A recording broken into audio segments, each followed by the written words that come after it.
I just saw her. Everybody, please mute yourself. Thank you. So thank you, Kelly. We want to get started. This topic is clearly an issue at properties all throughout Massachusetts and perhaps some of the other states. We have managers here from all over. And this is a webinar that we've been doing for quite some time. I don't know, maybe 10 or 15 years, because there's always one or two residents at a property that just kind of drive you crazy. Just won't abide by your lease, your rules, all kinds of issues are created, and we're dealing with these matters every day. I want to introduce Attorney David Carlson. David is a partner at the firm of Flynn Law Group, and he is very active in Massachusetts, Connecticut, Rhode Island, other states. We're working in all 6 states, and we're very, very busy. I want to take a moment and thank, we have some of the board members here and officers. Neely is an officer in IREM, and you know, just a great industry group. The people that you meet in IREM will become your friends. They're our friends. We enjoy seeing them at events and attending various functions throughout the year. Just makes real estate fun. And so we want to really thank IREM for all of their efforts to improve the real estate industry, educate its members, and we appreciate being able to be part of that education effort. So we're still admitting people, but I think I'm going to share my screen. Okay, and here comes the critical part. Good luck. Okay, here we go. So this is an interactive webinar, and Dave, I think I should start the slideshow. I think that's correct. Okay. This is the smoothest yet, Frank, so far. With the fingers crossed. Thank you. I usually have my wife helping me with these things. All right, how's that? Can everybody see that? Dealing with difficult residents? Can you give? So if you can respond in the chat, or if you have comments throughout in the chat function, we'll address them as we go along, best we can, okay? All right. Perfect. So I created this seminar quite a while ago. We created it.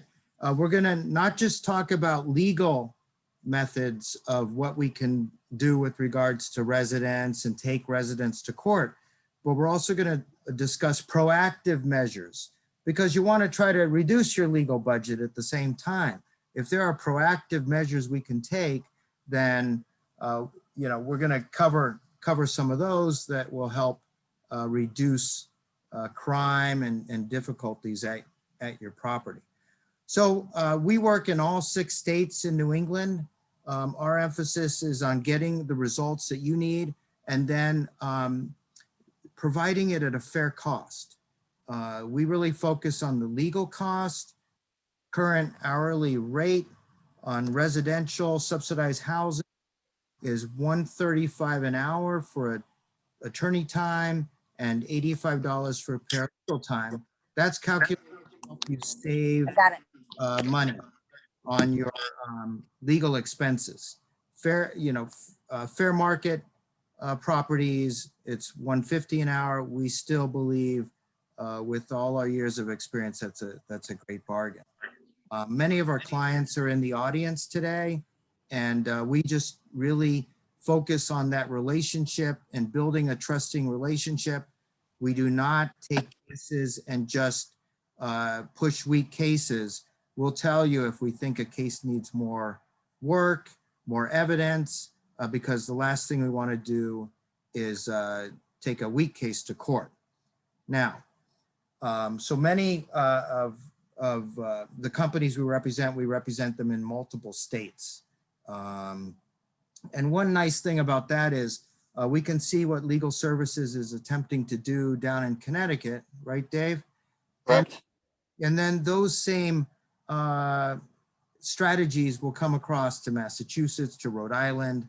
And so we get a head start on those issues and what legal services is trying to do on some of your cases, or lawyers that represent tenants.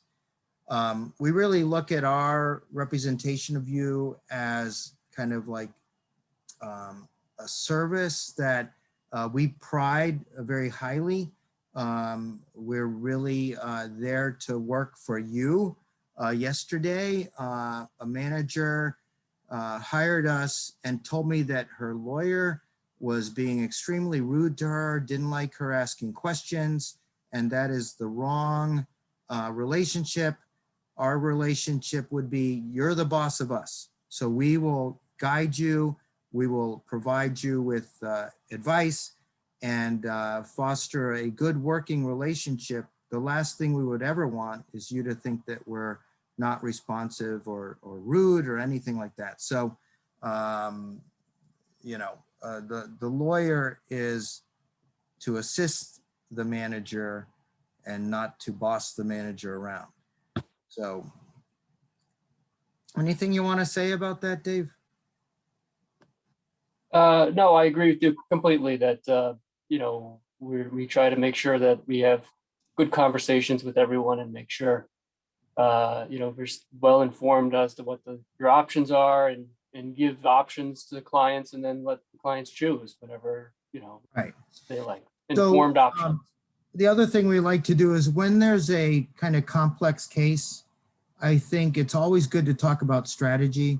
So today at 4 o'clock, I have a manager who's going to be calling me because they have a pit bull as an emotional support animal. It's destroying the apartment. And that's really something that we should deal with more in a conversation than emails to the paralegal. Another thing that we do is we will assign you a paralegal so that you always have, you know, communication. And I always give my cell phone number with the hopes that people will call me. People rarely call me on my cell. So, yeah, so, oh, well, thank you, Karen. We do try to be very responsive. And then, you know, last ditch, you can call my cell or Dave's cell phone.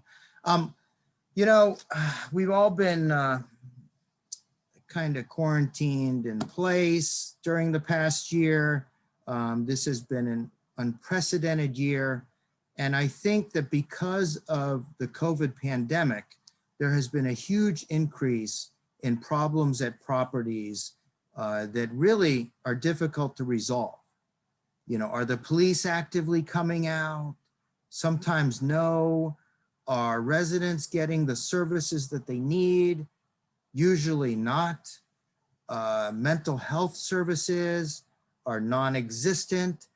You know, mental health services by Zoom, I'm not quite sure, or FaceTime, I'm not quite sure that that is as helpful to a resident as it was, you know, as inpatient visits with their therapist or psychologist are.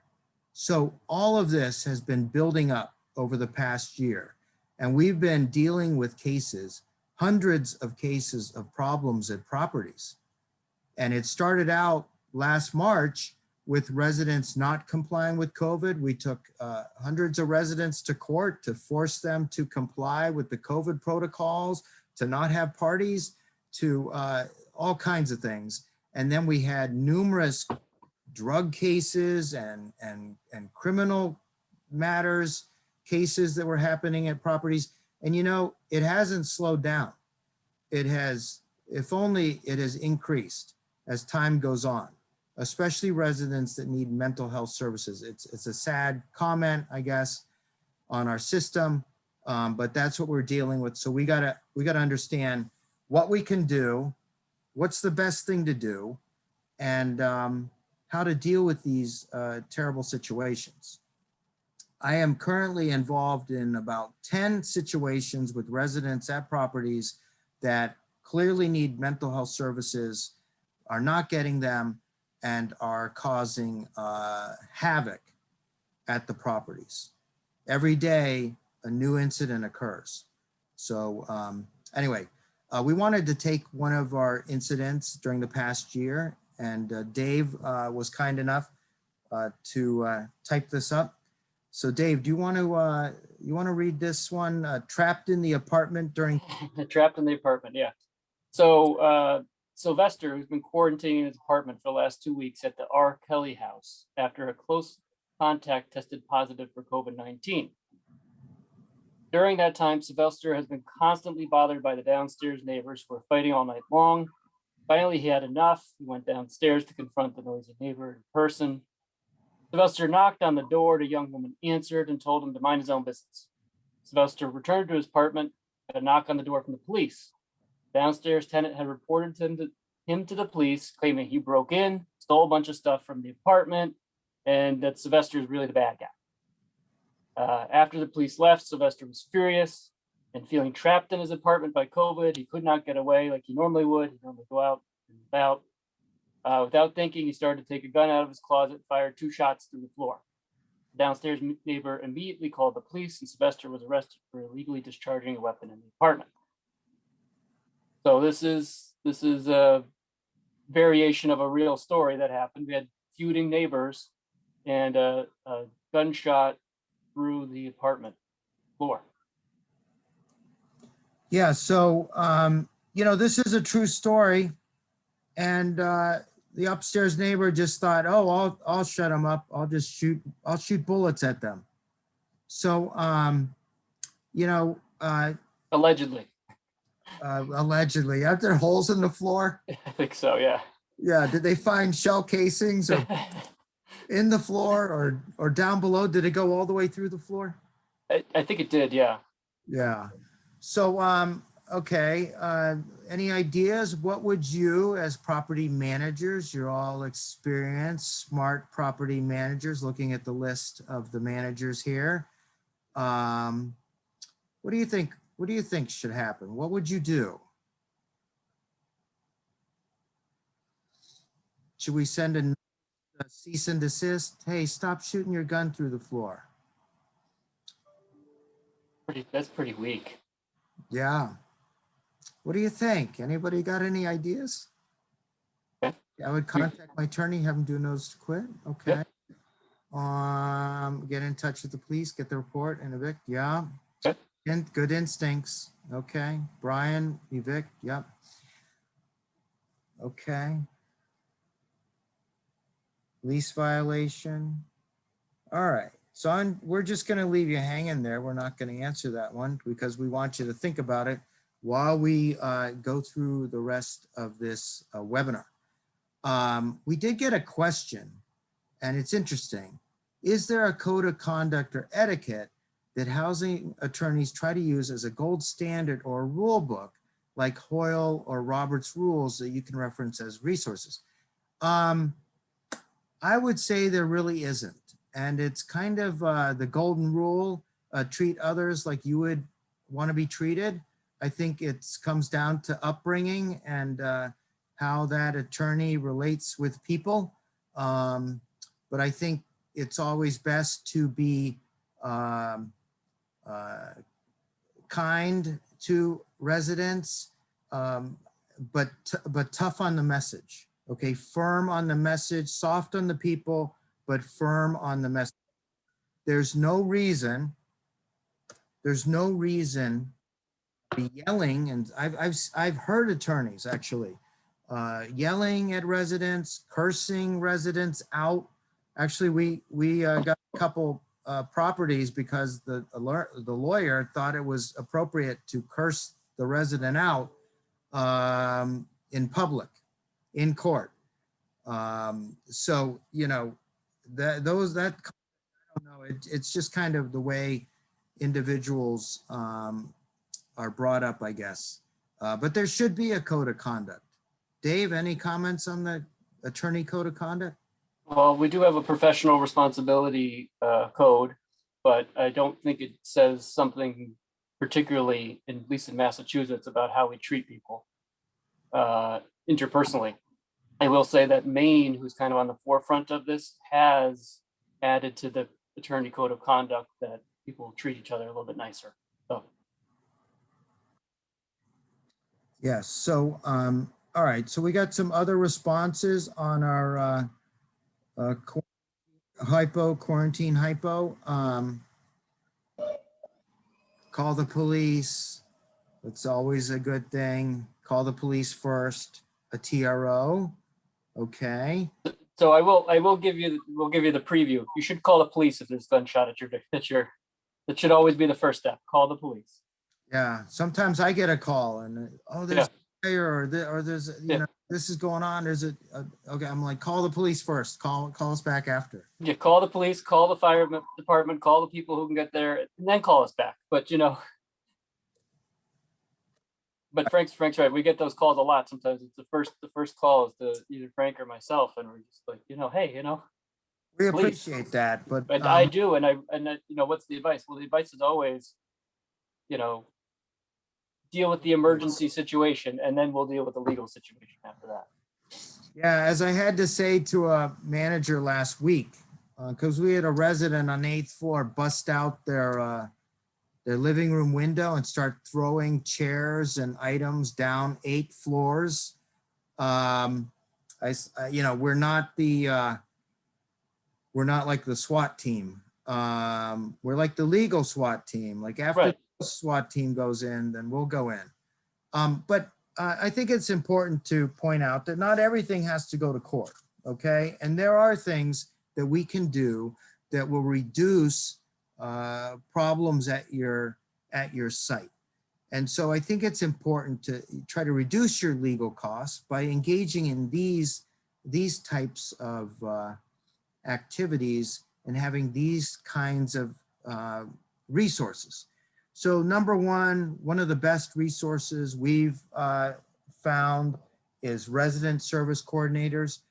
Those of you that have resident service coordinators on your payroll or at your company, I think they must save a dozen different problem situations.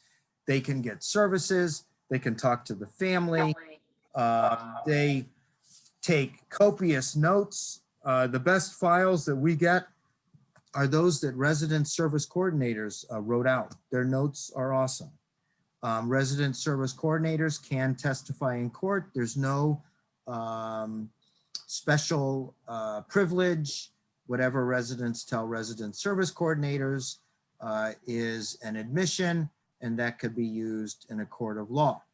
Some resident service coordinators don't like it when I mention that, but that is true. It's not doctor-patient, it's not attorney-client, so that testimony will come in. Police outreach, many of you have had the DARE program at your properties, having the police out so that residents can see that the police are a resource, not somebody to be feared. That's always helpful. There's basketball leagues that police were doing probably before COVID. Activities at properties, youth, activities for your residents. Let's see, properties, they show movies. Of course, there was one case where during a movie, we had a resident get upset and then go get knives and come back to the property and want to chop up the security guard. That was a case we had. But activities at your properties are always great for the residents, builds morale. They will communicate more with you and tell you what's going on at the property, which is important to know. And you develop friendships with residents. Of course, he has to be kept on a business relationship. So lighting and site improvements, that's always a very helpful thing, especially out in parking lots, drug dealing, prostitution, crime. it will usually occur more in a place where you don't have good lighting. So just something as simple as brightening up all the common areas will help a lot. My favorite, security cameras and security systems. We love the properties that have security cameras in their hallways. It's okay to have security cameras in your hallways. There's no right of privacy in the hallways. There is a right of privacy in the apartments. We cannot have security cameras in there unless you're in Russia or somewhere else. But those security camera systems, we'll get videotapes on an email, attached to an email, showing what happened. And it's just great. Did you want to say anything about any of these, Dave? Well, I'll back you up on the security cameras and systems. I know they're expensive, but they save so much money in the long run when we go to court. And even if we just have stills from the video that we can show a judge, this happened. And you know, when you say it to the judge and then the tenant says it didn't happen, you know, there's some conflict there and the judge has to make a decision. When we show them pictures, it's much easier for the judge to say, well, pictures don't lie, it happened. So many unauthorized occupant cases that we've won over the years because of security systems where we're able to say, here's a picture of them coming in at night, here's a picture of them leaving in the morning. 2 or 3 weeks in a row, guys living in. So yeah, I agree with that. And temporary cameras that you can put outside somebody's door. You know, I'd probably put more than just one, so it doesn't look like you're picking on somebody. But you can put cameras in. You do not have to inform the residents that cameras are being put in, only if they record sound. And so you should not record sound. It should just record video. A few months back, we had a live-in aide that wouldn't leave after a resident passed away, and the live-in aide was stealing packages. And so on the security cameras, we could see this live-in aide going up to the front and taking big packages and dragging them down the hallway to the unit that she was not supposed to be residing in anymore. So we evicted her, but we use that evidence. So security cameras are great. If you need cameras, talk to a security company. They could probably put temporary cameras in for a few $100. Okay. So posting that you have cameras, you can post, but if you're not recording sound, you do not have to let people know if you're recording in the common areas. Okay. So similar to like Frank, like at your house, if you have your little ADT sticker, you know, if you want to put it out front that you're recording, that might in itself stop people from doing things. So yeah, you know, this is site-by-site decision, obviously.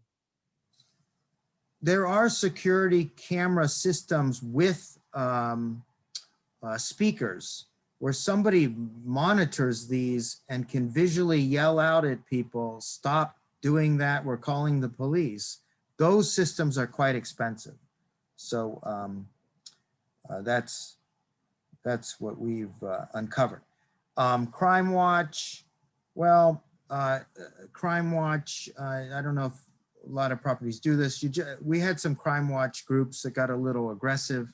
But Crime Watch can be helpful at properties. Youth outreach, summer programs, job training, activities for the youth. Great way to keep the teenagers occupied so that they do not get into trouble.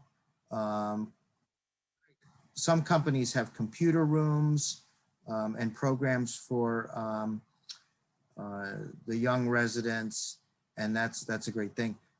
Just while we're on the subject of youth, be very careful. We've had some fair housing cases where the fair housing groups go out to the property and they look around for signs directed at children. If you have any signs on your properties that are saying, you know, children should not run on the mulch, or pool signs directed at children, that's considered a fair housing violation. So just be very careful. They've been more active on this. Okay, so positive management approach. Does anybody have an idea what positive management approach is? Oh, and I see somebody responded about watch that they caused more harm than good and they had to be fired. That's funny. How about positive management approach? What does that mean? Can we unmute ourselves and speak, or you want it just in text? No, Francine, you can certainly talk. I've learned towards my career, you know, when you're younger, you tend to have different views and all. So the number one thing I say to my staff and myself is you can't instill your values into other people. So we're not all the same. We don't come from the same background. And I think that being proactive, if you're going to make changes, if there's going to be things that are going to affect it's their home after all. So I think being proactive and sending, we have a e-blast that we send to everyone. This and this is going to be happening. If you have any questions, let us know. And we have activities every month or a resident event. So we get to know them. We try to talk to them. When somebody moves in, we all make a presence in the office. I personally get up and welcome them if I'm there. And so they know that we're there to help them, but Yeah. Well, Francine, I think you muted yourself, but those are all great suggestions. You know, you welcome the residents in, you be positive toward them. If you're positive toward them, then they're more likely to help you when there's other residents causing problems. We've seen that a positive management approach, a positive approach to the residents decreases the amount of legal cases. It can save money. If a manager is grouchy or kind of giving residents a hard time all the time, then residents will dislike management, perhaps engage in lease violations and not be a good neighbor, so to speak. So any other management actions that can help reduce legal challenges at your properties? Hi, it's Harriet Plansky from the Trumbull Housing Authority. Hi, Harriet. So again, you have a few residents that make it bad for everybody else, as you know. And I know you're giving us the worst case scenarios, which is great. I'm sure we all have our own. We have monthly resident meetings. We're kind, we're caring. If we call our residents up, we know there's an issue. We have, if you see it, say it. And a lot of residents do. A lot of times when you do have residents that do things they should not do, and we ask for letters, they say, yes, but I'm not putting my name on it because they were afraid. So we urge residents to obviously call the police if we're not there to tell us what's going on. And then we always follow up with it. I'm working very hard to have a zero tolerance policy so that we can avoid any of the stuff that is bad for all the residents. We've had a lot of interesting episodes for the last month. We're paying a lot for lawyers' fees because, as you know, the first thing you do, you get the police records, you get the letters, you go to pre-termination, hopefully they will cure, and then if they don't, you got a notice to quit. At least, you know, those are the rules that we've been following. Problem is a moratorium on eviction. So that's another issue.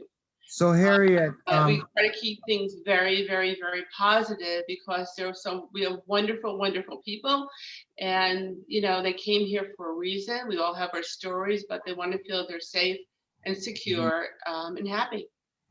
well, Harriet, that's all very important things that you're focused on, and I think we can take and implement those methods at other properties.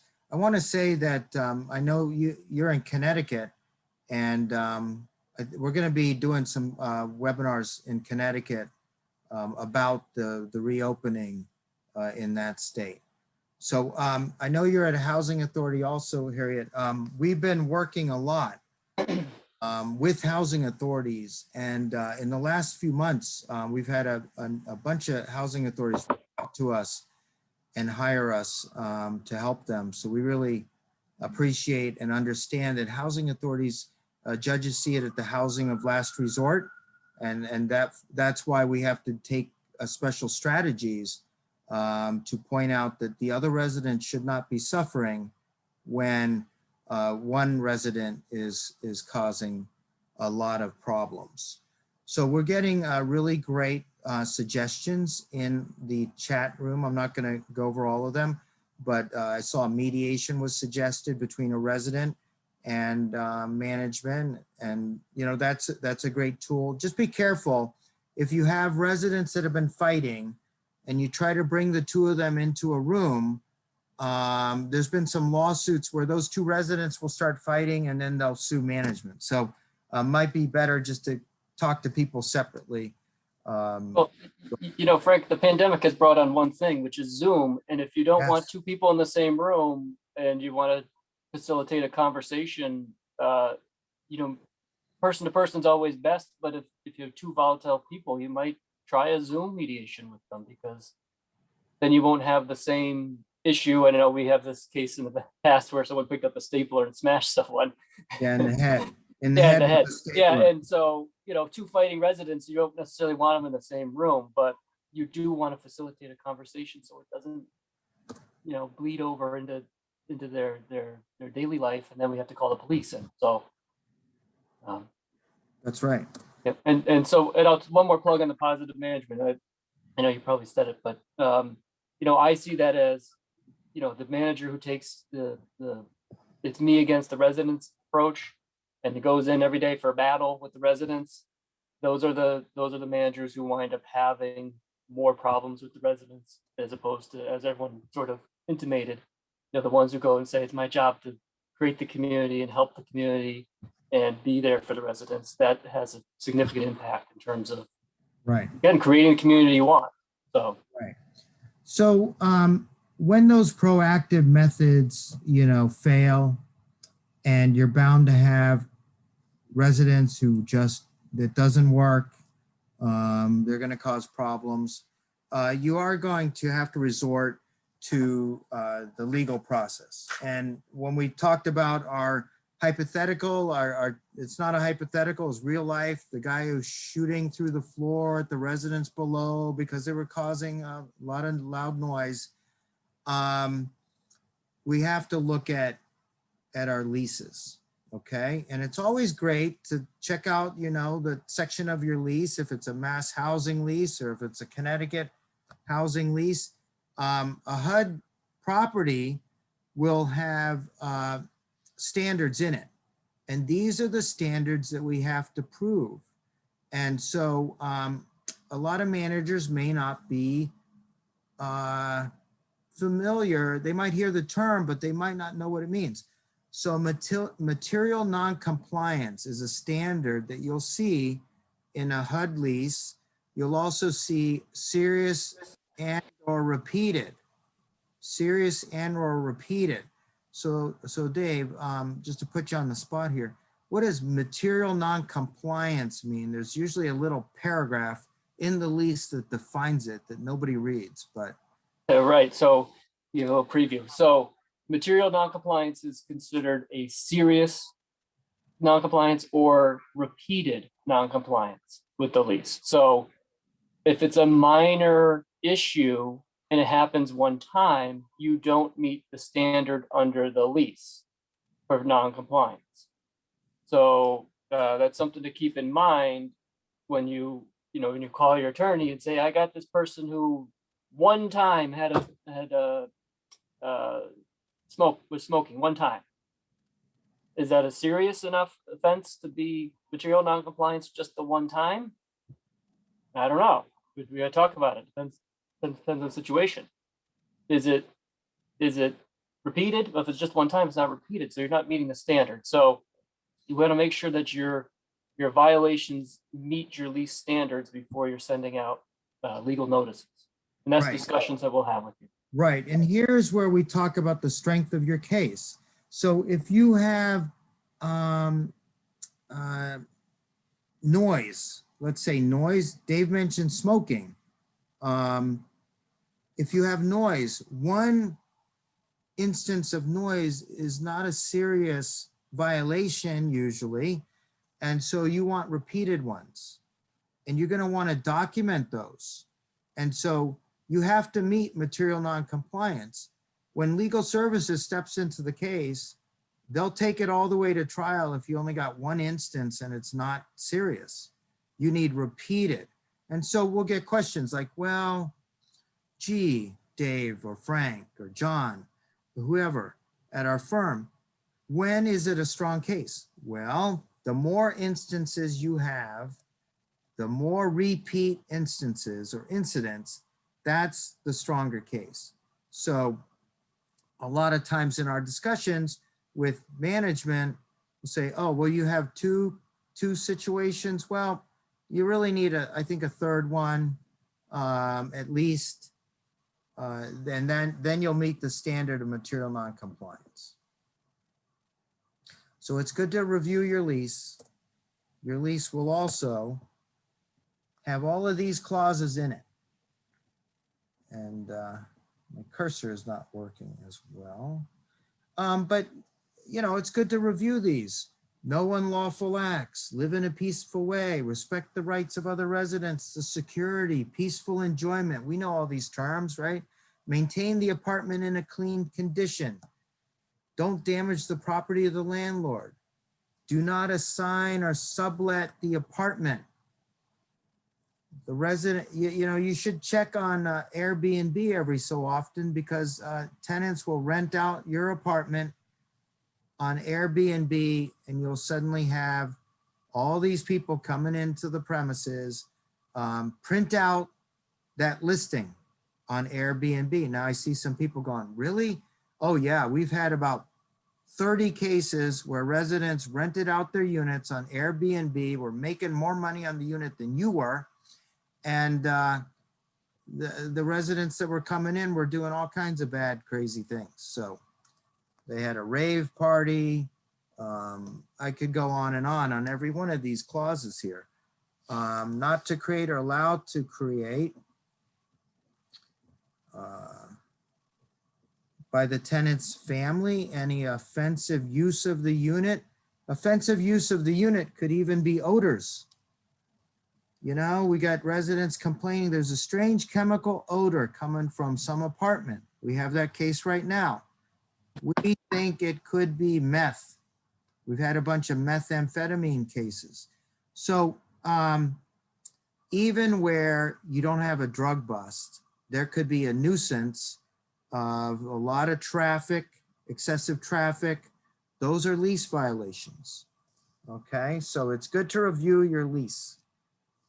Any questions on what tenants are required to do under your lease? This is always my plug, to do your quarterly read of your lease to make sure you know what's in it. So, oftentimes we get, hey, this is a violation, and they send over the lease, and it's, you know, maybe it's not. We're getting a rampant amount of failure to recertify cases right now for tax credit and or for HUD subsidies, Section 8. We got a ton of those right now. I don't know what it is, but residents don't want to get recertified. You're going to lose tax credits. We had one case, had to sue the tenant. Property was going to lose $100,000 as a tax credit. Jillian's asking us if we can send out our slides. Yes, we'll give those to Kelly. If you want to, Dave, do you want to put our email addresses in here? Sure. Along with Dennis, and you can reach out to us for the slides. All right. Any questions or on your leases?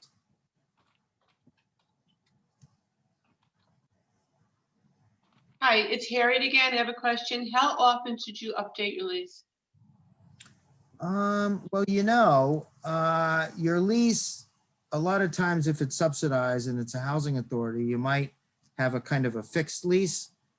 However, we can't implement rules all the time. We do have a killer set of rules. I created it, I don't know, 10 years ago, because a bunch of management companies really strong set of rules. That set of rules has 60 rules in it. So we could implement rules. It usually doesn't take a lot of approvals. It's a good way to let the residents know, hey, these are all the rules. And your leases should allow you to amend and update the rules and put new rules in place. When Kenny came to COVID-19 protocols, that was a good way to amend the rules. And we even had judges where we implemented emergency rules, and then we had legal services oppose us in court, where residents were having huge parties with a lot of people coming in an elderly property. And the judge says, you don't have to wait 30 days to implement that rule. I'm enforcing it right now. And I couldn't believe it, but legal services was arguing that the residents should be able to invite whoever they wanted into this elderly building. What a danger, what a life-threatening danger to the residents. So that, I was a little firm with that lawyer and a little aggressive, I will admit. But we won, so it worked out well. So yeah, so you can update your lease. Easiest way is through the rules, and if you want to reach out to us, we could help you in that. So documentation, this is so important. Documenting what's going on. There should be a computerized program. I think Yardi and Rent Page, those systems have a place where you can put in incident reports. Your staff should, jot down incident reports, say what's going on. Okay, I was assertive, Francine. I wasn't aggressive. But there, who, what, when, where, and how, that should be described. So if the maintenance guy goes by an apartment and smells marijuana smoke, then that should be documented. There should be a place. Now, one of our clients implemented on the cell phones an app where people can type in a report onto a log. And those systems are so helpful to us because then we can prove the case. We'll know what happened. You could even create an app so that everybody has that on their phone. Yeah, I'll just jump in there. A lot of times we'll get a report from a client that says this guy's smoking in the apartment all the time. Well, send us your incident reports, and they'll send like one. And then it's just the maintenance guy who kind of remembers. We gotta get your staff trained to, when they see it, to write it down so that we have records of when it happened. Yeah, and HUD regulations require that there's enough specificity in the notice to quit that the tenant is able to present a defense. So if it's some vague thing like on, oh, you were smoking marijuana in your apartment during the month of October, how does that really help the tenant prepare a defense? So legal services will bring that up and they'll say, look, this notice to quit was not specific enough. Going back to the standard, one or more substantial, repeated, or intentional failures to abide by any obligation under the agreement. So that's substantial, repeated, or intentional failure equals material non-compliance. Or 2, repeated minor violations of the lease, which disrupt the livability of the project, adversely affect the health or safety of any person or the right of any other residents to quiet enjoyment, interferes with management. We have a resident right now who constantly interferes with management, writing all kinds of letters, crazy things, going around the property, pointing out this or that or the other thing. And it's quite trying for management. So we're putting that case in the proper position so that at some point, if the tenant files a discrimination case, or we may file an eviction case. So a lot of this is kind of positioning and strategy. But incident reports are kind of the lifeblood of the eviction case. yes, we are saying that writing incident reports when the tenant is violating the lease. You could do lease violations. You could do a warning. But the guy shooting bullet holes through the floor, are you going to do a warning to that resident? No, it's too serious. So serious things, we want to go aggressively against. Okay. So communicating with the tenant, that's a great segue too, to communicating with the tenant. Sending a letter, a lease violation, meeting with the tenant. Are we gonna meet with the tenant after a fentanyl drug bust, which we had like a dozen of them last year? Dave says no. We're not gonna meet with that tenant. We're gonna go straight to, you know, bringing that drug eviction case right away. Okay, so communicating with the tenant, you need to know when it's a minor thing and letters are fine, or a notice to cease and desist. You know, if you're writing letters, you need, you want to have it on our letterhead. We wrote a lot of cease and desist letters in the past year. And residents, a lot of times will listen to it. They see it on a, you know, our letterhead, then they're going to know that the lawyers know about it, and they may cut it out. So that's helpful. Anything on communication, Dave? Well, I think it just goes back to the positive management approach that if you have a tenant who's, you know, you might want to have an actual conversation with them, as well as the lease violation notices you're sending, because, you know, you might be able to resolve the situation by having a conversation. Right. And if you have a conversation and the resident says, you know what, I'm going to stop having those parties, I'm going to stop all the noise, or I'm going to stop smoking, write it down and have them sign it. Or if they won't sign it, send a confirmatory letter. We had this meeting, you indicated you were going to stop smoking marijuana, you were going to stop having parties and people coming in all the time, and you know, it was on such and such date and time, you know, thank you very much. Yes. It's good to document that. Backing up a little bit, police reports. Do any of you have problems getting police reports? You might. Little known fact, police reports are what, Dave? Public records, And public records are what? coverable. If we can get them. We can Yeah. subpoena them. We can get them. Yeah. They're public.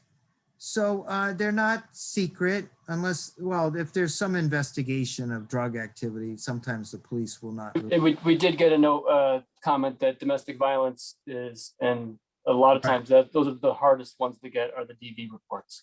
Yeah, those and minors. We can't get, you know, police reports regarding minors, domestic violence, if something's under investigation, but the rest of those we can get. And sometimes they'll be redacted, you know, they'll cross out names, but we can usually figure out who it is and be able to craft the notice to quit based on that police report, even where there's blacked out names and things like that. I don't know, the records departments they're not too good at blacking out all the things they need to. Yeah, so Harriet says that the records department at the local police station recognizes her voice. So that's good. You know, also the local paper, your local paper will issue, will have a police log or blotter, and you can actually go online and check out the log and the blotter, and you can usually figure out if it's your property. We represent some hotels, and believe it or not, we have to evict people that don't pay their bills and do bad things at hotels. And the hotel manager yesterday was telling me that there was a drug bust at the hotel, and they're going to lose a lot of business because it was publicized. But these reports are on the town's police department log, and sometimes the local tab or local paper. So that's a way to document. Communication is important to show that the resident knows of this before you took them to court. Serious cases will go right to court. Okay, they know they were busted for drugs. All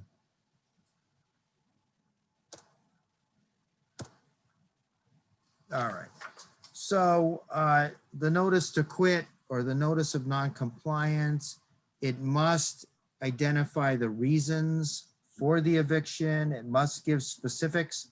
That's why we will ask, you know, for all the incident reports, and we will describe those in the notice to quit. We do not want to finger other residents that have reported on this resident, so we try to be vague. We try to also, though, we have to give details. So Judith asked a question, what action should we take after we've evicted a resident and he continues to return to the building? Well, sometimes, we'll get to that part, but sometimes we'll serve them with a notice of trespass at the same time we serve them with the notice to evict. That's a nice trick. Don't come back. Okay, we get service, 2 documents served for the price of 1. Okay.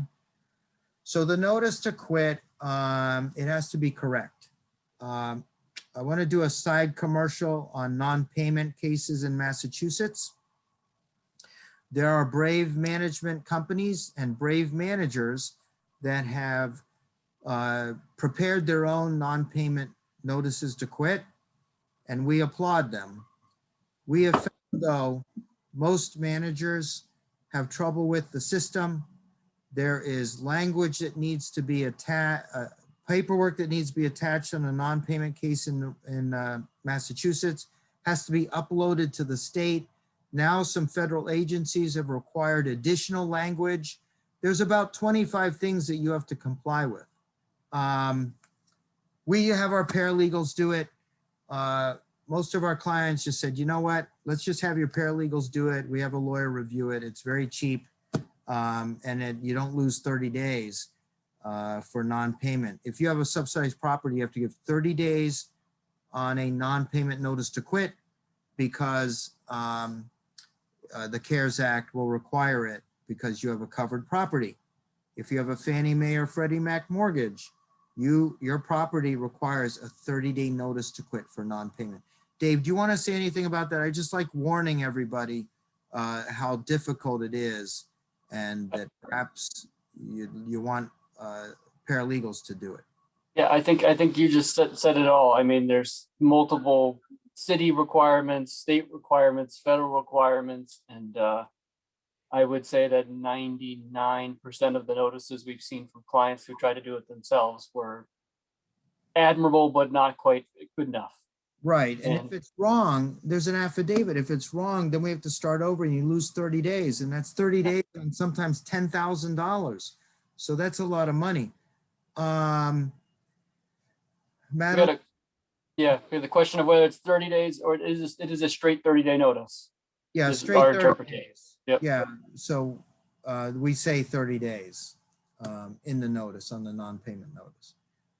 You know, they make it so hard. And in certain towns like Boston, Cambridge, there's a whole additional layer of things we have to do. So we have to upload to the city hall in Boston. Cambridge has their own forms. Some other towns have prohibitions on eviction. Salem has a prohibition on eviction. But we did evict somebody because legal services never raised it in the case. So, you know, the judge gave it to us. How much notice do you have to give a resident was arrested for drug distribution? Okay. Well, it depends. But if it's federally subsidized, it's going to be 30 days. 30 days. Now, let me see where we are. In Massachusetts. Yeah, in Massachusetts. Did you want to mention the other states, Dave? We'll just say that it's a 10-day notice in Connecticut for serious nuisance. Okay. The notice to quit has to be served on the tenant. We, in cause cases, we use a constable. We also, on non-payment cases, would suggest that a constable be used. Use a maintenance person.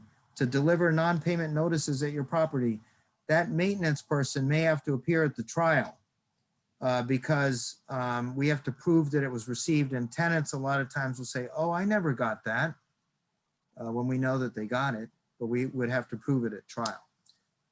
In subsidized units, oops. In subsidized units, we have to inform the tenant they have a right to discuss the proposed termination within 10 days. The new regulation says at any time prior to the proposed termination. That's not the only requirement in a cause notice to quit. We have to put special language in that if they are disabled, they have a right to reasonable accommodation to participate in the eviction process. There's some other protections. So those have to be in the notice to quit. We put everything in there, and that way you will not have your case be dismissed. The number one thing, I used to work at legal services back when I was at Boston College Law School 35 years ago, and our favorite trick was to get the case dismissed because the notice to quit was wrong. And that can happen any time during the case. Even you could have the execution moving the tenant out. If the notice to quit is wrong, then the legal services can run into court and get the case dismissed because the court does not have jurisdiction to even handle an eviction case where the notice is incorrect. So let's use constables. And let's make sure our notices are correct. Anything you want to say about that, Dave? Just to the housing authority folks out there, I know you know it, but you have to also comply with your grievance procedures in addition to all the other regulations that you need to deal with. Yeah, and that's so important because at the housing authorities for non-serious type eviction, residents are entitled to private conferences, sometimes even before the notice to quit is sent out. They're entitled to grieve if a notice to quit is sent out. But on very serious cases, usually the housing authorities do not require a conference and do not allow a grievance, a hearing, when it's drugs and guns and heroin, like we have on this slide. So we really appreciate all the chatting that's going on. I think everybody's getting an additional supplement here with all the great advice from all you experienced managers. Eliminating drug traffic, possession of weapons, arsonists, and violent tenants. In the past year and for the past 33 years, we've had these cases. And it seems to be spreading. Last year, the federal government did a fentanyl drug sting operation. We had like 10 fentanyl cases, and that drug is quite deadly. A lot of individuals passing away because of fentanyl laced with heroin. We've had a lot of gun cases, residents having guns in their units. So in Massachusetts, there is a special law, but this special law, how can we say this politely? There was a law firm that lost the case dramatically, was using the fast track drug eviction statute in other courts other than housing court, and went to a higher court while they had a case in the housing court to get a fast track order on a federally subsidized property and made the person homeless. They changed the locks, and that person sued, legal services sued. The person was homeless for 7 months, and the judge found that what was done was improper. And there's a huge case now where you cannot use, because of that case, we cannot use the fast track drug eviction law on any federally subsidized property. You can only use federal remedies at a federally subsidized property. Could we please cite that case? Well, then we're calling out lawyers, I guess, but it's a Hall-Keene case. It dealt with, I think, a YMCA. So anyway, I don't think it's a reflection on the management company, more upon the reflection of how the legal procedures were done. But anyway, so Mass General Law 139, Section 19, my favorite law, but now we can only use it on a property that is strictly state, only state subsidies. And if you have federal, even tax credits, you cannot use this statute anymore. It's too bad because we got some great results really quickly using that statute. We can still use it, but it has to be a state subsidized property. Any questions on that?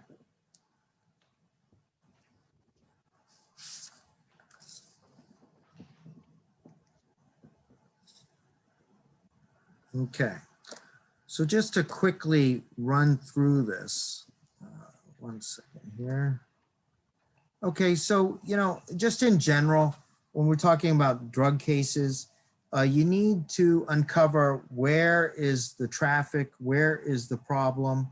Now that we're working more remotely, it's probably harder to know. It's harder to know where the problems are actually occurring. Cameras in the hallways would tell us. Perhaps your maintenance personnel are now going more into the properties, into the units. Maybe they're not just doing emergency repairs. They're engaging in other repairs. They're out and about the property. Perhaps you are out and about the property now because you may be vaccinated. A great thing, a lot of our clients had vaccination clinics at their properties. We salute you for seeking to protect your residents and going beyond what's typically done. So great job. But, we have to pinpoint where the activity is to bring a good, strong drug case. Dave, feel free to jump in if you have anything you want to say on any of these things.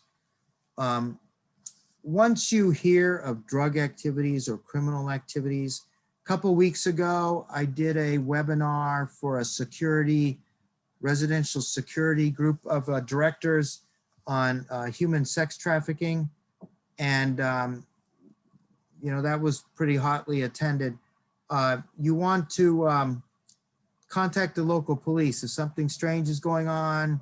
Seems to be a lot of individuals going to a certain apartment. It may not be drugs. It may be for prostitution. And there are these pop-up sex trafficking groups that will stop on an Airbnb in one of your units, and suddenly you'll have a sex trafficking situation at your property. So if you suspect this, call me. I'll tell you the things that you want to look out for. We're getting a question here. It's difficult to find out where the odor of drugs comes from in a building. We had to investigate for quite a while. The guilty party, amongst other residents, reporting it to us as a nuisance. Okay, that's clever. There is a machine. When we did some webinars with New Hampshire property manager group up there, and the New Hampshire environmental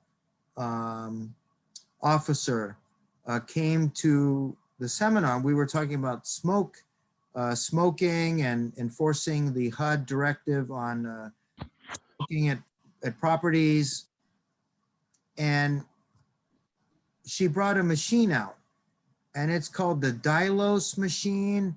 And it's DYLOS. That machine detects smoke particles. And as you walk through the property, it will spike. When you go past somebody's door, it will spike from 200 parts per million. It will shoot up to 20,000. And then it will give you a graph. It'll give you a readout. You have to get the software. Costs about $500. but it might be a good addition to your arsenal at your property because it will help you detect which units are having smoke or marijuana smoke coming from them. So we don't get any royalties from this, but we think it's a great machine and it works quite well. And if the residents know that you have the machine, it's a very strong deterrent. They see you walking down the hallway with the machine and they'll say, "What's that?" "Oh, well, it's our smoke detecting machine." They're like, "Uh-oh, we better stop smoking marijuana in our unit." It's called, yeah, Dilos. Thank you, Dave. So contacting the police, the local police, the minute you start having an issue, a lot of traffic, whatever the criminal unlawful activity is. Noreen asks, can we use that machine as proof? Yes, we can. You know, it might require somebody to testify that what type of machine it is, but it's a great deterrent.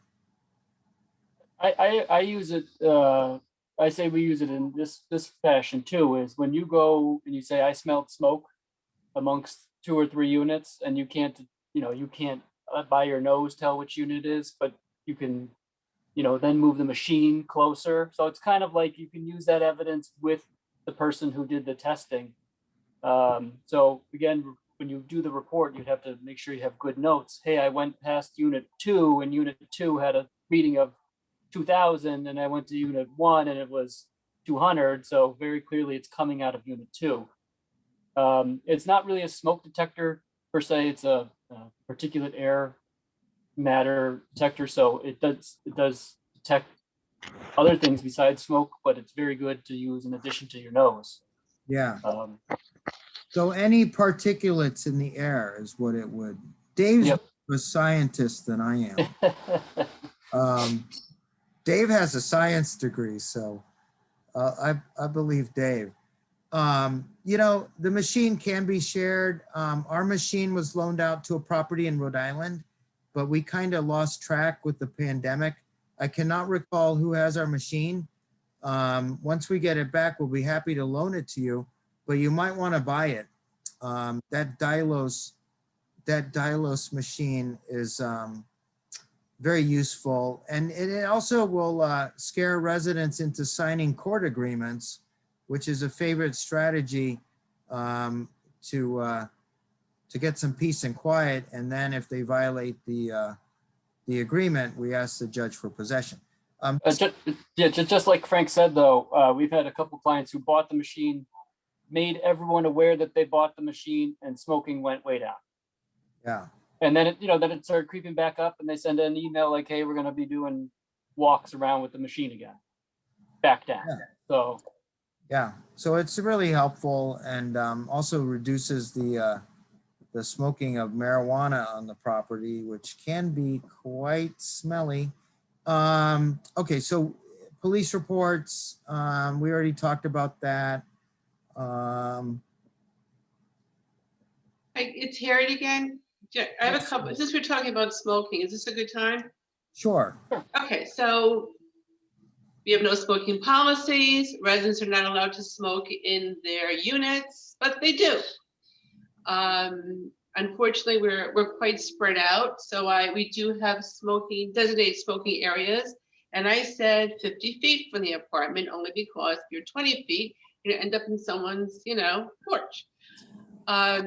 In terms of marijuana smoke, to me, smoking is smoking. And if you choose to take, marijuana, that comes in other forms. So I guess my question is that when you detect all this, and we have people who obviously they're in the 90s, they smoked their whole life. We are going to be doing inspection reports soon. We'll have to get into the apartments and see what's going on. I mean, can you really, again, once the moratorium is over, can you evict people for smoking? Yes, absolutely. And public housing has been no smoking for a long time. I'd say at least 10 years. One of our clients just sent a chat to everybody. We were asked, because the smoking problem was so big at a property, we sent a letter out on our letterhead to all the residents reminding that the property is no smoking. And there was a big reduction. But I think it takes a whole host of things, you know, maybe you get the machine, maybe you put in a newsletter, here's a smoking cessation group in town. You should go there. But smoking, it's very clear. We do a smoking webinar. The statistics are unbelievable. People who smoke, it decreases their lives by 13 years. And then if people don't want to smoke, but they're getting secondhand smoke, they can sue you and they can ask for rent reductions because they have smoke coming into their unit. And we even have had cases where people say, oh, you're not enforcing the rules. You're discriminating against me as a person. You're affecting my health. And personal injury lawyers have even, you know, my client's got asthma, we're suing you for personal injury. So it's very important that we deal with it strongly and that we, do all of these things. You know, if you want to call us up and ask us what are all the things we can do, we can talk more about that. We have had cases, emergency cases, where people were smoking with oxygen tanks, and evictions, quick evictions, because they would not stop.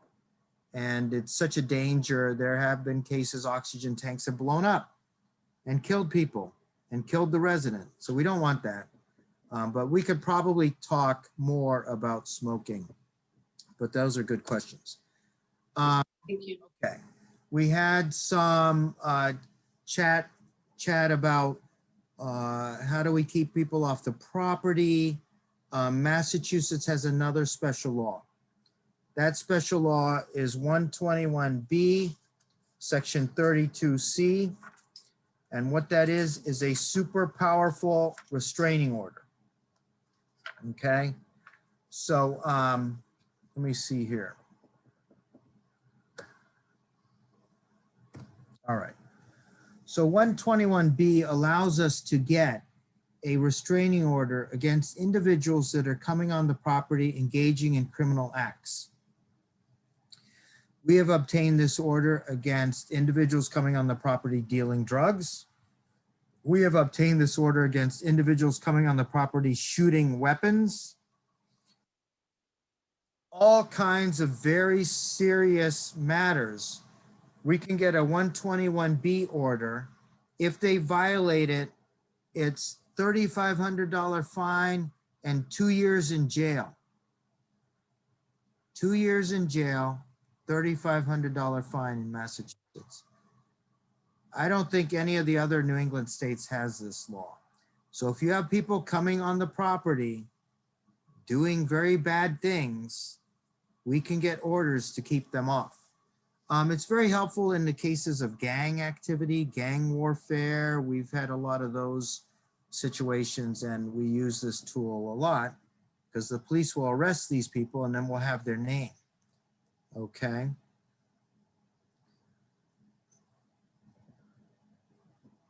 Can the 121B order work on homeless, sleeping, eating, and smoking and doing their business in the hallways?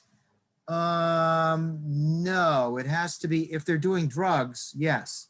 But normal activities, we have other remedies for those. And let's go to those. Okay, so for regular cases that don't meet the 121B criteria, let's say trespassers and squatters, you cannot, we cannot engage in self-help. If you have a squatter in a unit, in Massachusetts, it's illegal to change the locks on them. We have to go to court. In the past year, we have had 50 cases of squatters that we brought to court. We have had individuals, I think because of the COVID pandemic, people were afraid to go out, to leave. We had residents pass away because of COVID.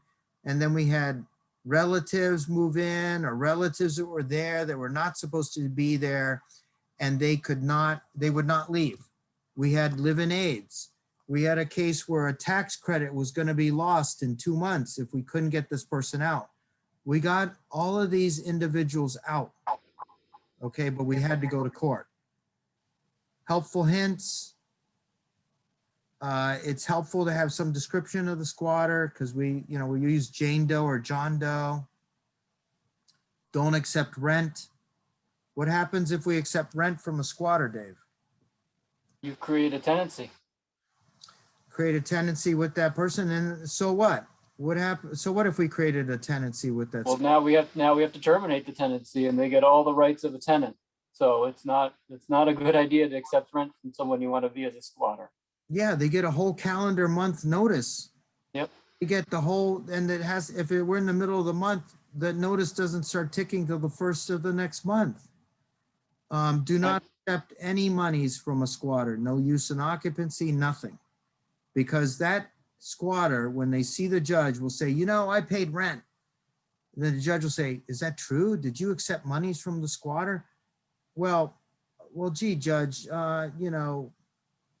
if you say yes, then your case is kaput because we'll have to send a whole month notice to quit. Trespass notices, sometimes they work, but a lot of times the police will not enforce them. So you do have to go to court. Do you want to talk about the right of to receive visitors in Massachusetts, Dave? Sure. I mean, so this goes to the trespass order. So we can in basically any state serve a non-tenant or non-occupant the notice that says, hey, management doesn't want you on the property anymore.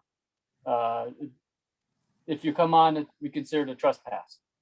But your tenants always have the right to override that essentially and say, well, he's my friend, I want him in, despite management's request that he be the person be trespassed from the property. So it's their way to get around the very simple trespass order that we can serve without court order.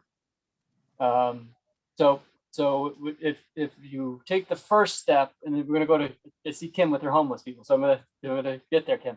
So you take the first step on the homeless folks who are coming in and hanging out in common areas. Give them no trespass notice. Hopefully that kicks them out. If it doesn't get them out of your common areas, then we can go to court and get a court order, restraining order, saying that these people shouldn't be coming in.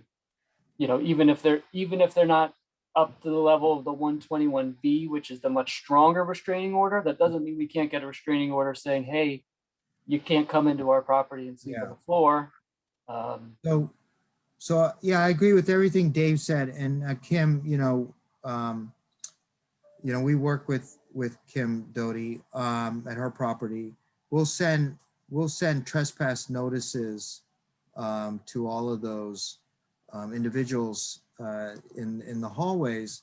I just wanted to say, with regards to Massachusetts rights of visitors, there are several cases that the Massachusetts Supreme Judicial Court has decided over the last 30 years, giving tenants the right to invite people.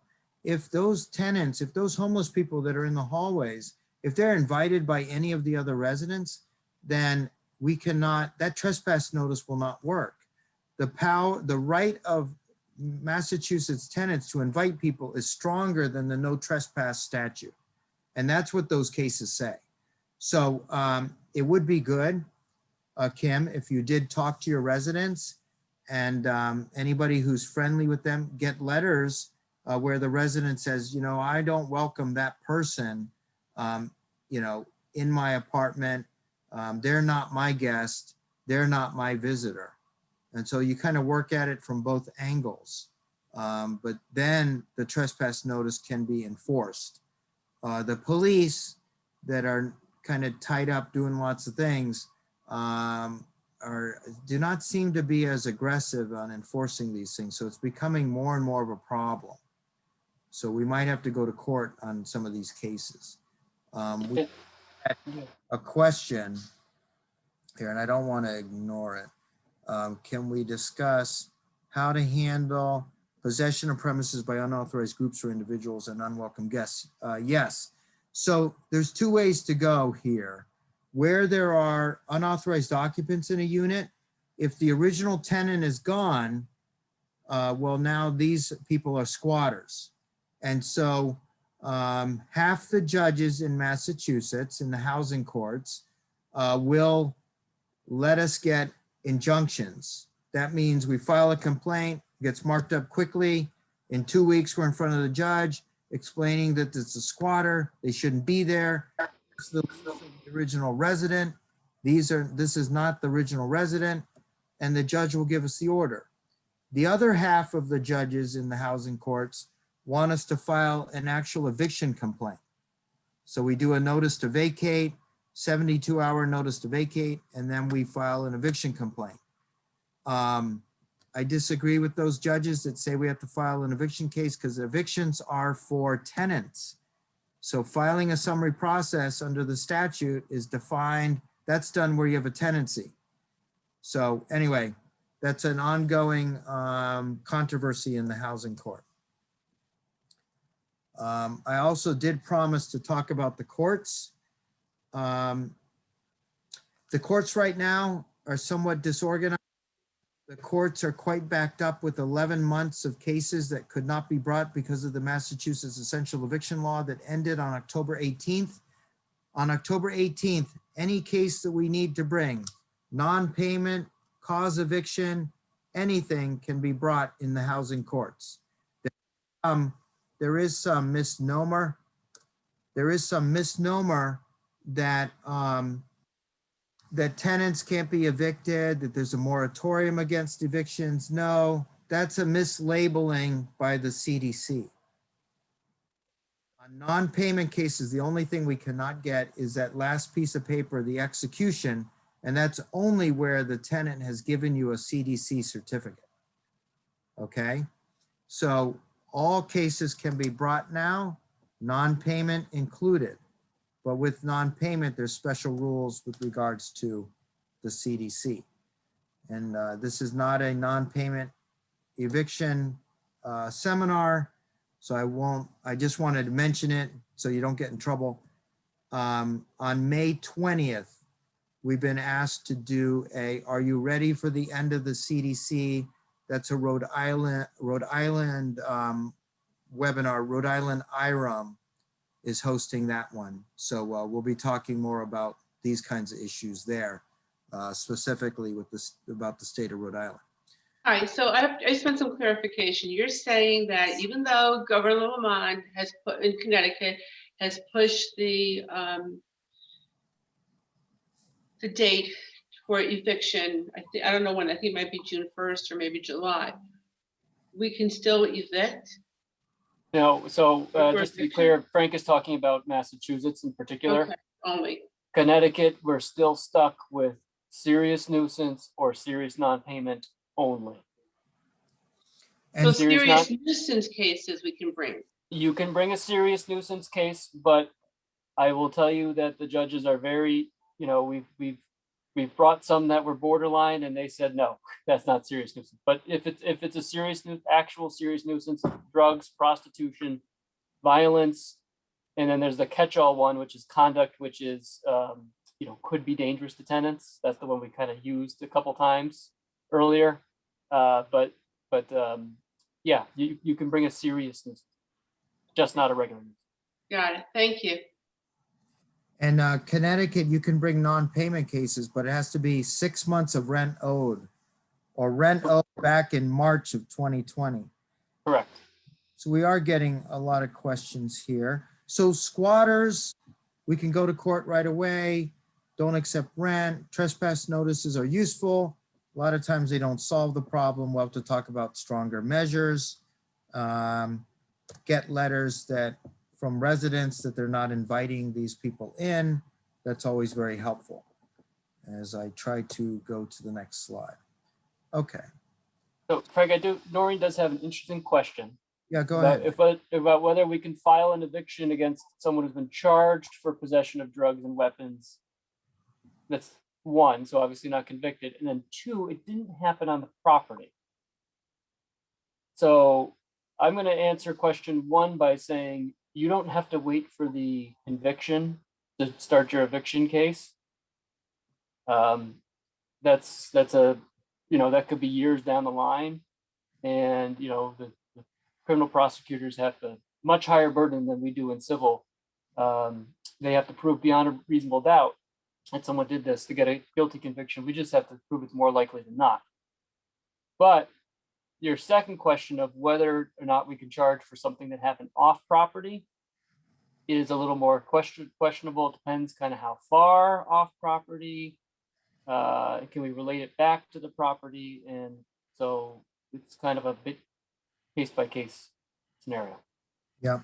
And we had another question with regards to squatters. How do you get the identity of the squatters? Well, it is hard sometimes, but we can file against the squatters without their name. We would just need to know, is it a man or a woman? And we would call, Jane Doe or John Doe.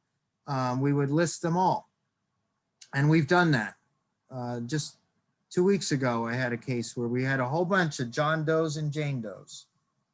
And as we uncovered their names, we would amend and add their names. Case. Okay. So,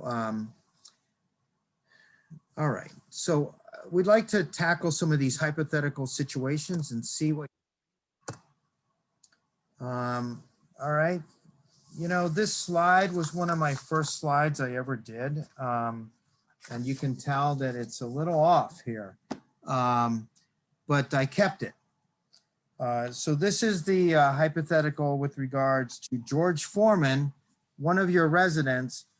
He used to sell small kitchen grills, but lately you've suspected that he's involved in drug dealing and has finally been arrested. Not only has he been arrested, but his arrest appears as part of an article on the front page of the local newspaper. It turns out that George is part of a massive cocaine distribution network that the DEA has been investigating for months. George's part in the distribution network is that he would wait at a local tavern, the Minuteman Pub. It's about 8 miles away from your development, for a call to come in. When the call was received, George would go and pick up a shipment of cocaine and bring it to the bar where it would be cut and given to dealers to sell on the streets. This is a true story, by the way. For his part in the operation, George is currently in prison being held without bail pending trial. How do we evict George once and for all?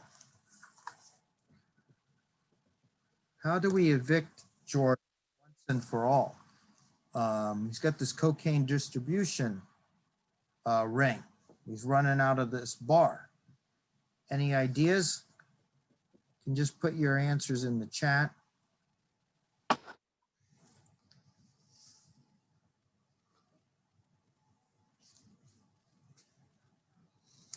So what do you think? How would George be evicted? Any ideas? If nobody gives us any answers, I'm going to have to call on Dave.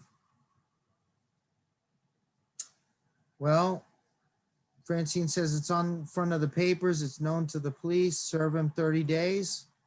Okay. Well, is George in violation of his lease? He's conducting drug operations 8 miles away. Is there any lease violation? He could be a felon. He could unreported income. Okay. That's how they caught Al Capone, right? He didn't pay taxes on all the ill-gotten gains he got. Good answer, Vicky. So any way to evict George? This is 8 miles off the property. It's not on your property. Now, some leases will say on or near the property. Is 8 miles away near? Probably not. Usually judges will go up to about a mile. There's one case in Massachusetts where a judge will go a mile away from the property. Nothing that we can do? All right, there's a trick here. Dave, any ideas? I honestly don't remember this one, Frank. So what's the trick? Okay, well, I'll put you on the spot there, but Okay. well, if Dave's in prison being held without bail, Oh, right. Then what would the answer be, Dave? The answer then is that he's not residing in the unit. He's not residing in the unit. And if we look at our very strong house rules, it has 60 house rules that we have. It'll say that abandonment of the unit not residing there is equal to 60 days or 90 days, something like that. But if you look at your leases, there usually is a section that says that the person promises that they will reside in the unit. We have several eviction cases right now where residents haven't resided in their unit for a year. And they claimed COVID that they couldn't come back into the country, which is not the case because flights and things were being allowed for months. And you know, you have some residents who will leave for 3 or 4 months. That could be defined as failure to reside in the unit and be considered abandonment, even if they pay the rent. So this is a little bit of a topic you might want to discuss with your, at the management company. Should you bring cases against residents that are not residing in the unit? And when, is 30 days enough? Is 60 days, 90 days? I think after 90 days is pretty clear. There can be medical circumstances though, and the HUD handbook does, look at that. If they're away taking care of their sick mother, I don't think that that's considered not residing at the property. Anyway, what happens if the resident's in jail for 3 or 4 months? Well, if they didn't engage in criminal activity on the property, then that's a question we can talk about. Do you want to bring a case for them not residing there? Or is there something else that they're not doing? Perhaps not paying their rent would be another one. Okay. All right. So trying to move to the next slide. Okay, so here's another real case. And a similar device that was found in a unit, if you can believe that. We've had a bunch of these actually. People just, they're entrepreneurs. They're entrepreneurs. So, all right. So you arrive at work on a Monday morning and you're scheduled to perform an annual inspection in Aaron's apartment later in the day. While performing the inspection, you discover that Aaron has erected a large enclosed structure in the bedroom for the purposes of growing marijuana. Those are marijuana plants. This sophisticated structure has large hoses or ducts that are venting out the smell. There's very bright lights. That's why their electric bill is so high, and you're paying for the electricity, by the way. The structure is being lit with such bright lights that it appears to be glowing. And you also observe that Aaron has placed several fans around the structure to reduce heat. And he has a lot of these Ona Mist odor neutralizing aerosol cans around the apartment. After the inspection, you call Aaron into your office to have a conversation. And you inform Aaron that he cannot grow or smoke marijuana in his apartment. In fact, your site recently enacted a no smoking policy, which prohibits all residents from smoking in the apartment or common areas. However, Aaron argues that he should be allowed to grow marijuana in his apartment. He has a medical marijuana card, which he claims entitles him to grow 12 plants in the apartment. And then a few days later, he's very smart. He brings a reasonable accommodation request to you for him to be able to grow and smoke marijuana in his apartment because it will help him with his medical condition. So what do you think? Oh, we have a real story that somebody found a high electric bill and it was because they were growing marijuana. And there was a raid and he was arrested. Well, here we don't have a raid or an arrest yet. So you just had a meeting. What do you think? Okay, zoning prohibits commercial activity.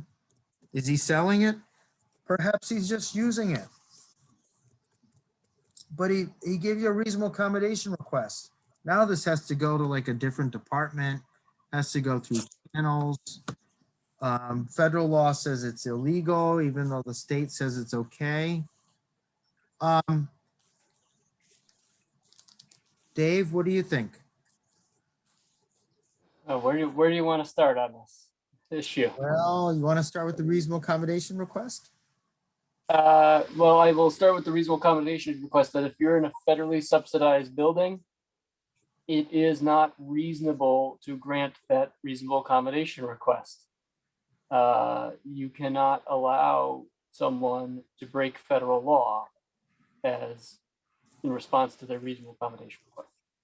If you're in a federally subsidized building. If you are in a solely subsidized, a state subsidized or market rate property, that might be different. So that's one. It's not reasonable for you to say yes to the reasonable accommodation if in a federally subsidized. Can an alternative be suggested in a state or market rate property? A state or market rate for sure, but when it comes to a federally subsidized, you cannot grant the accommodation that the person can use marijuana on your property because it is federally Right. subsidized. Now, HUD came out with a nice memo on this issue a few years back, and what they've said is that you should have a marijuana policy that says when you're going to evict someone for breaking your lease. So if you're a federally subsidized property, you're not allowed to allow marijuana, but you're also going to have some discretion as to when you are going to evict someone for breaking your rules. Right. And so it's you got to think of it that way. Right. People, your tenants are here. Some tenants break the rules every single day, right? There's a rule in place, they break it. And you have a discretion as the manager to say, hey, you broke the rule, I'm going to evict you, or you broke the rule, I'm going to look the other way. So HUD is encouraging federally subsidized properties to come up with a policy that says the rule is no marijuana. You will be evicted when you break that rule, XYZ. Okay. And you could make the rule whatever you want. It could be no marijuana at all.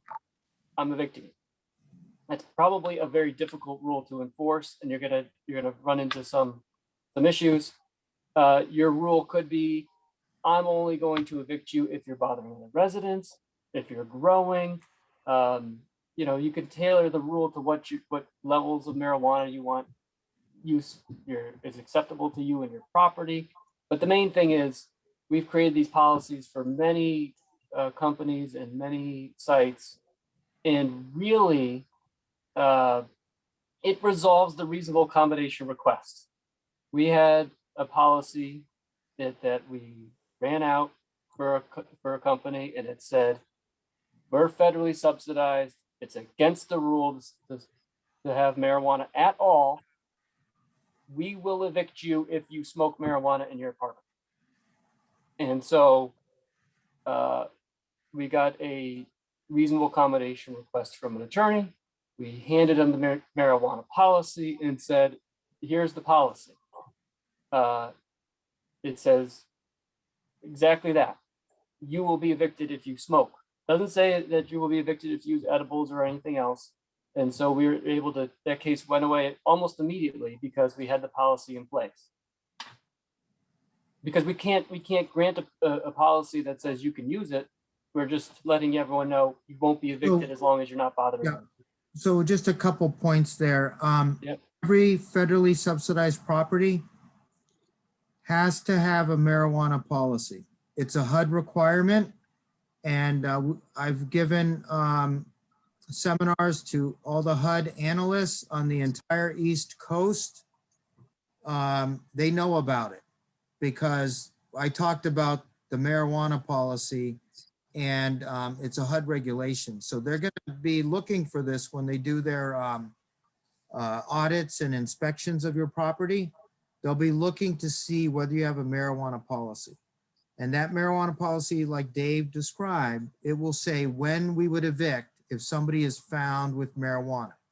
If they have gummy bears, we're not going to be evicting that person who needs it for their medical treatment.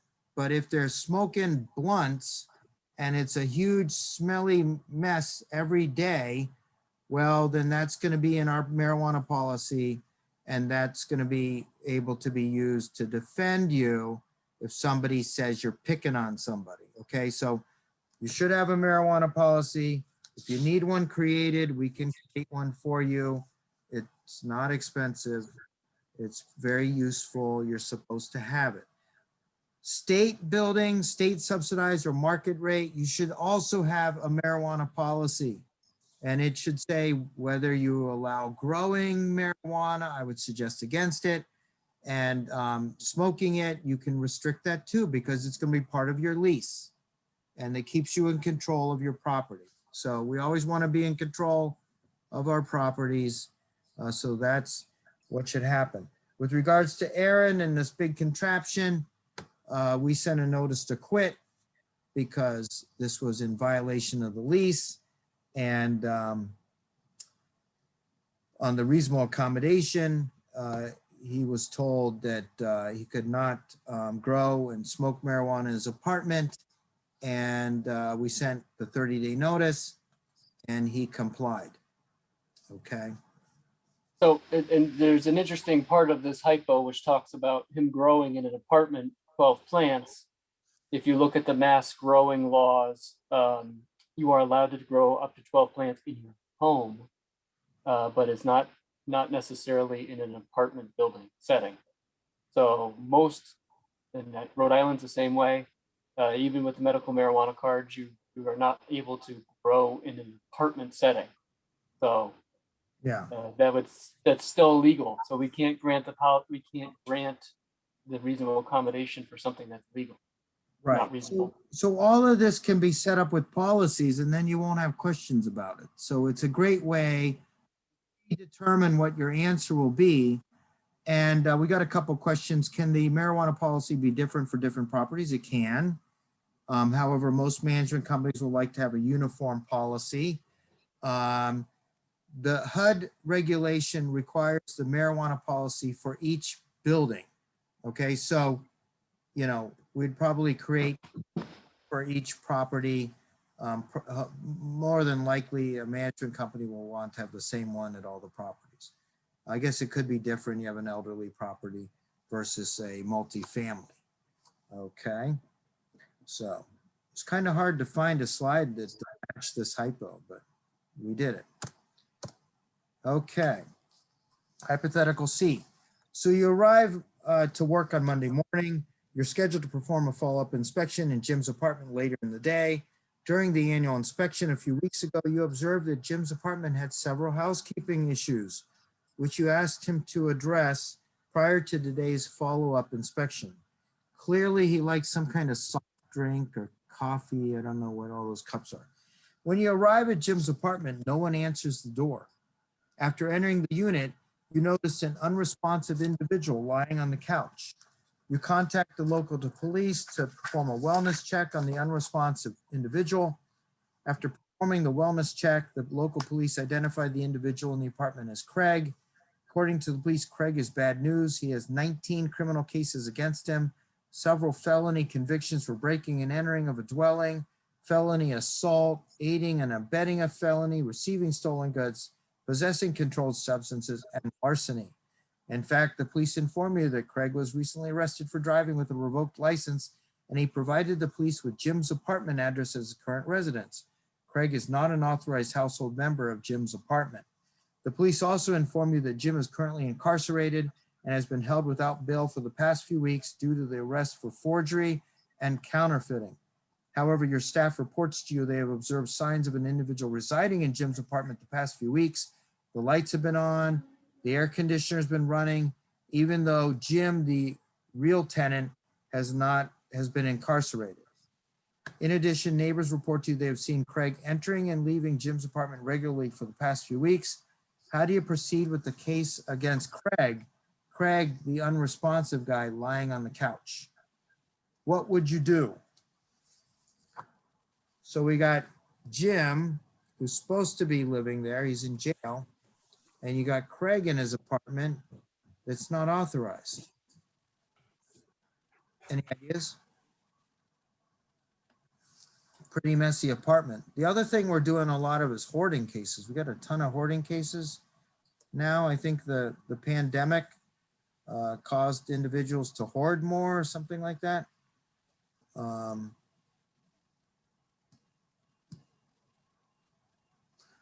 Okay, so we get a suggestion, building a case for non-compliance. Ask Craig to leave. Yeah, that's a good one. Hey, Craig, you're not supposed to live in there. What are you doing in there? Well, he has the key, right? So if Craig doesn't leave, what would you do?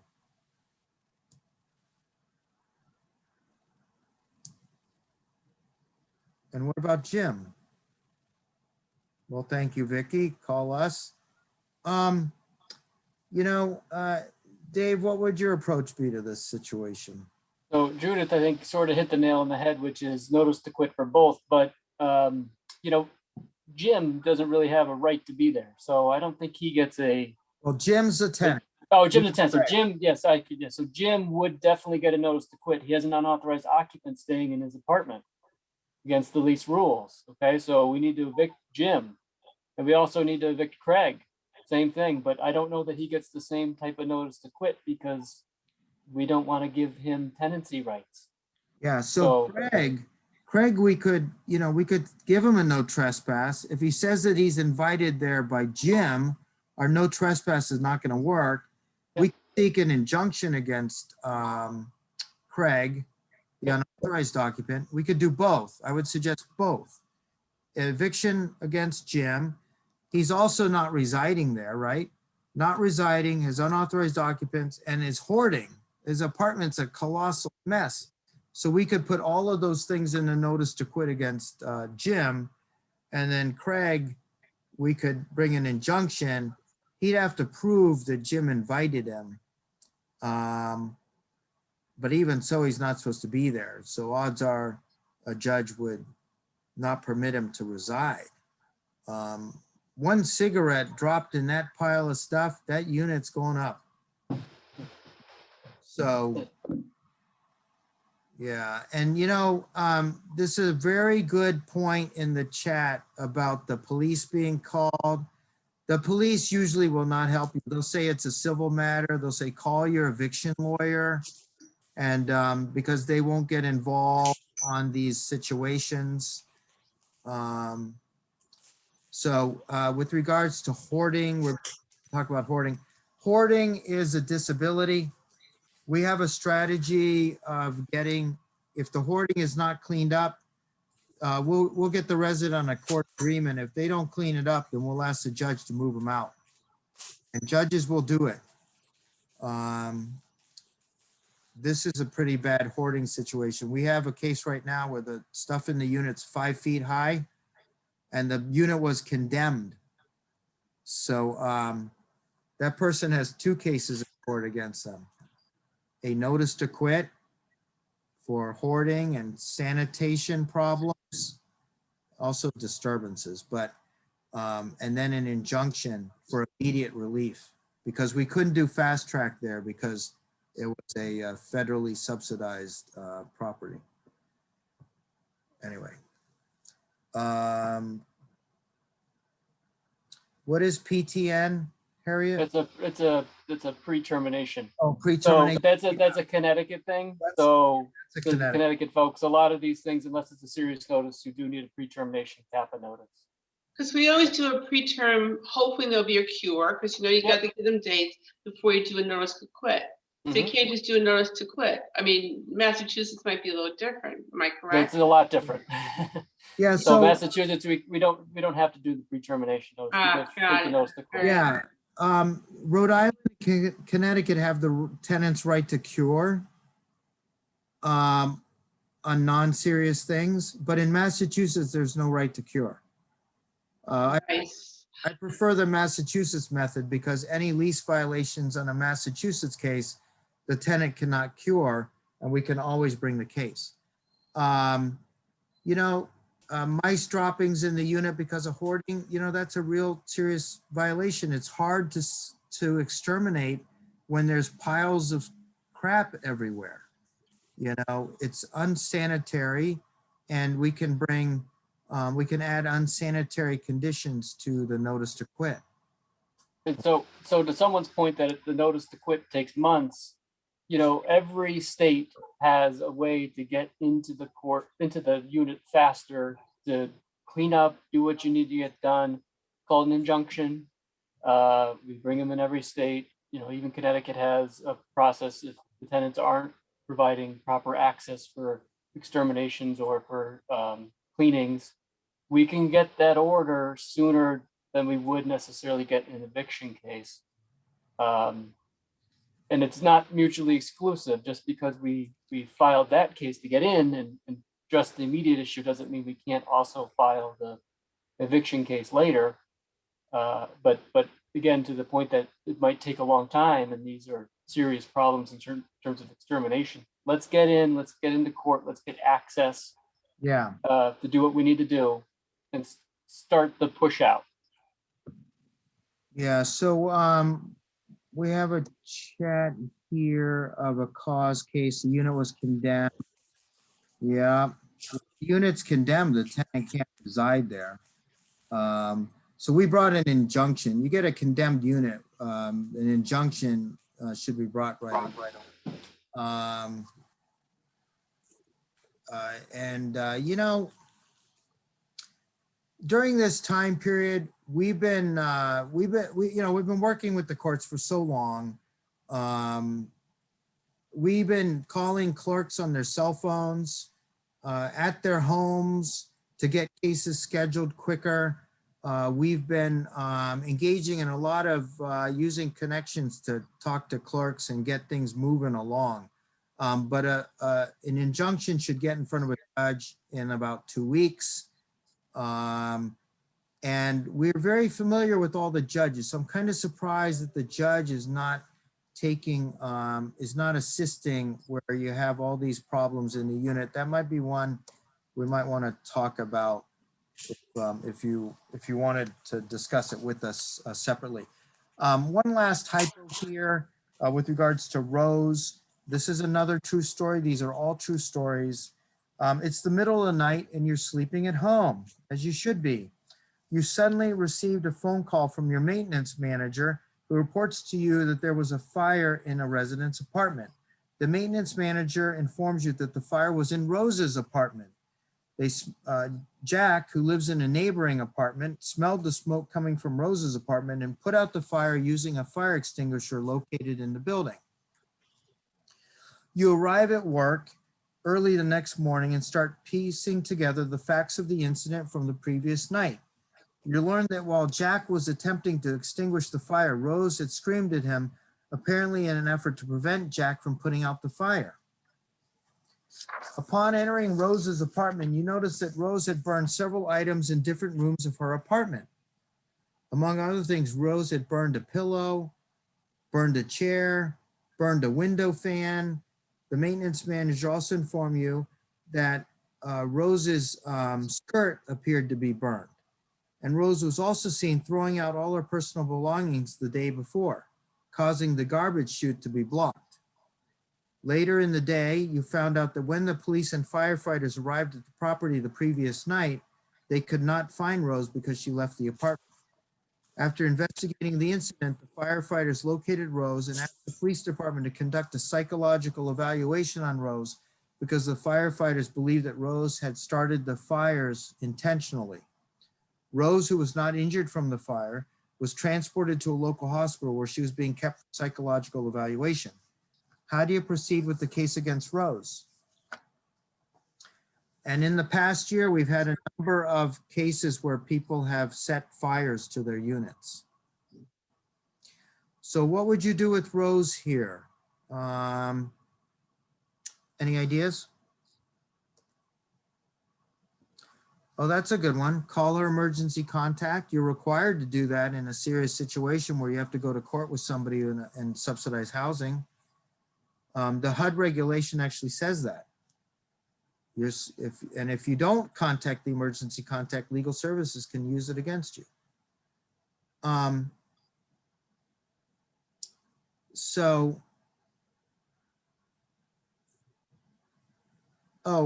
back to the hoarding issue. If there are pathways, but the place is packed to the gills, that's a lease violation. I would take that one to court. Don't wait for the fire marshals to be brought in because there's a fire. We would bring that hoarding situation right away. What do you do with Rose here?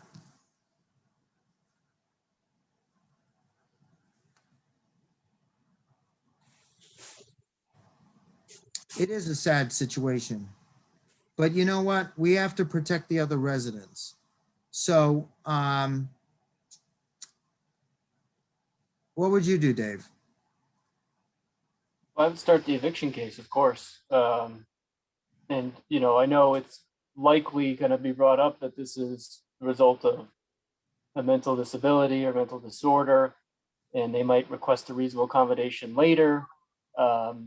You know, but we don't prejudge that, right? We start the case, and then when someone comes in later and says that, then we deal with it then. But you know, that's a common thing I hear from managers is that, well, I don't want to start it because it could be. Well, we'll start the case and we'll address that when we get to court.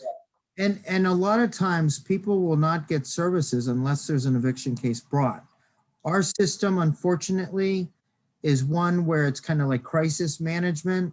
There's not enough resources to go around. And so elder services or other services tend to jump in only when the person could be evicted.